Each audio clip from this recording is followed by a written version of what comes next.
Hey, yo, what's up, guys? I'm TrueMeta, and today I'll be dropping my first of many Warzone meta videos. After the recent patches, a lot of the guns got changed, and it changed up a lot of the spots of the actual top 5 meta. Today in the video, I'm going to be showing you guys the actual top 5 meta after all these changes, recent changes.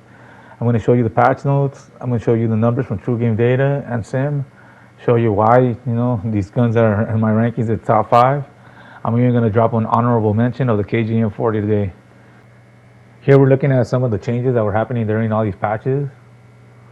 A lot of them got hit with buffs. Most of the guns got hit with buffs. There were a couple slight nerfs. So the MZ41 mainly just recoil, and nothing heavy in damage or anything like that. The ones that did get a good buff were the Cooper, the NG4, the KGM40, the AS44, like the Nikita. They actually got buffs. They've been getting buffs these last few patches. So we're gonna just keep running down, looking at these numbers. Look at it. Instance May 4th, Nikita, Cooper, AS44, all buffs. They've been getting nothing but love.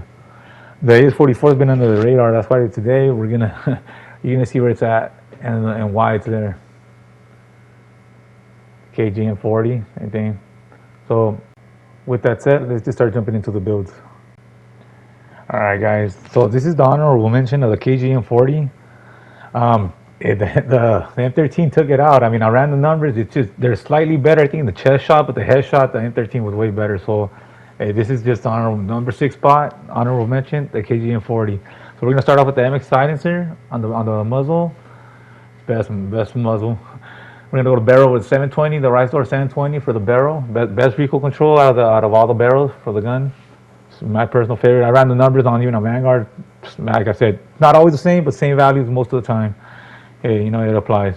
So the 1229 slate, I'm running it real quick. I personally like the 1229 slate and the M38 slate better than the 3 and 6 times and the 4 to 8 times because in the website they tell me they have more recoil control, and that's what I try to go for, maximum recoil reduction. I try to reduce the recoil in any way I can with any part, whatever. So me personally, this is what I go for. I've seen a lot of people rocking the 3 and 6 times, 4 to 8 times. I hear you. The magnification is good. The zoom in. You got to do, if you need that, you don't mind that, the couple percentage is lost in the recoil, go ahead, it's not a bad choice. But like I said, me personally, I like rocking this. I have arguments with people all the time, and they thinking it feels the same or if not better. I mean, like I said, I'm just going by the numbers. Numbers don't lie. They always told me that, and that's what I go by. And this one has just a higher recoil reduction, vertical and horizontal. One website tells me it has both, and one website just says it has vertical. But regardless, like I said, it has, no matter what, they both have them at 9%. So I go with the 1229 slates or the M38 slate. So for the stock go for the padded, it had more recoil control. It doesn't say that on the website. It's kind of busted, but trust me. The tight grip for the perk, fully loaded, if be have full ammo. I'm going for the hatch grip on my guns for the vertical and horizontal recoil control and the flinch resistance. The 8mm 60 round. I put the length in on. This is all typical build guides. Most of these builds we already know of. I just switch up some parts just to my liking. The stripe angled again. I'm putting that on. It's one of those personal things that I don't like having horizontal recoil, and that's what I'm trying to eliminate with the gun. So this is the parts I went for. All right, moving on to the number 5 spot, the M13, which is shockingly up there. Finally got a Modern Warfare gun that's up there competing with the big boy. So yeah, this we can finally use a Modern Warfare gun, especially if you want to use something like that for Modern Warfare 2 coming up. So it's the typical build, guys. This is old school Modern Warfare Season 1 type of stuff, Monolithic suppressor for the muzzle. We're gonna go for the what is it? The Tempest Marksman. Last barrel, best recoil reduction. The VOK, best recoil reduction with the least ADS time on the optics. And I'm gonna go. Look, if you have problems, like same thing like the other guns. If you have problems horizontal recoil, go with the Commando. If you have more problems with the vertical recoil, go with the Ranger. If you're wanting to use a Modern Warfare gun, this is the time, and this is the gun to use right now. Take advantage, guys. So the NZ41 finally moved down a few spots after all the buffs to the other guns and the slight nerf to it. But regardless, it's still a very good gun. We're going to use the MX silencer, the Laura MK1 burst barrel. the orb weaver is a little bit better for the recoil, but the lower has a little faster RPM, so I like it's slightly better kill time. I go with the 1229 slate, like I've been saying. It's the orb weaver, E-Pack. They're both parts for the maximum recoil control. Brace, that's the only perk we have for like some type of recoil control, fully loaded. We're gonna also go with the hatch grip here, right here. Basically, we're gonna use the hatch grip on all our guns. We're gonna use the 50 rounds. We're gonna use lengthen for extra range and bullet velocity. The strife angle to fix that a horizontal recoil control that I'm seeing with the gun. I don't like that, so that's what I fixed. In the number 3 spots for today, we got the Nikita AVT. After the few buffs they gave it, it's literally in the number 3 spot, fighting with the Cooper for the second. But we're gonna go with the MX silencer, Empress 613. The BFA has best barrel for the recoil control. 1229 slate. We're gonna rock the Empress notch for the more recoil control. Because it has vertical and horizontal. The Zach MS only has horizontal, so that's why I went with the Empress notch to give it a little bit of both, because the gun has a lot of recoil, both vertical and horizontal recoil. So yeah, definitely try to put the notch on.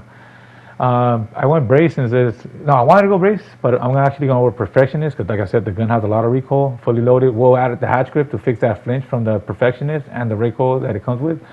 6.5 soccer rounds, a 60 round drum has recoil control, so we're going to go with that. We're going to go with the lengthen, give it more range. And I wanted to go with strife angled, but for this gun, like I said, it has a lot of both vertical and horizontal. It has a lot of recoil just in general, so I went with the hand stop for this build. Definitely check it out. So coming in at number 2 today, we got the Cooper Carbine. And after all the buffs it's gotten, guys, 3 to be exact, don't be shocked. You guys definitely got to check this gun out. Go with the MX silencer, 22 Cooper Custom. We're going to rock with the 1229 slate. I already explained why in the beginning of the video. Cooper 45W, as well as the tight grip for the recoil and accuracy during sustained fire. We're going to go with fully loaded. We're going to go with hatch grip for the flinch resistance and recoil control. The 60 round drum for the fire rate and recoil control.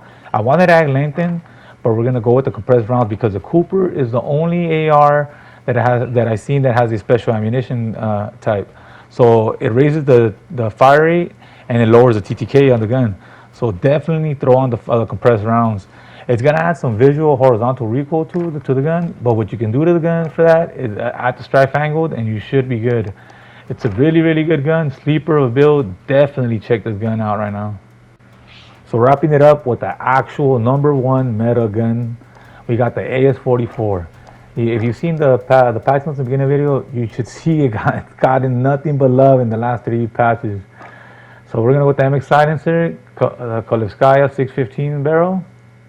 The best barrel for the recoil control. This gun, that's one of the big issues, and it has a lot of recoil, but with this build, you should be pretty good.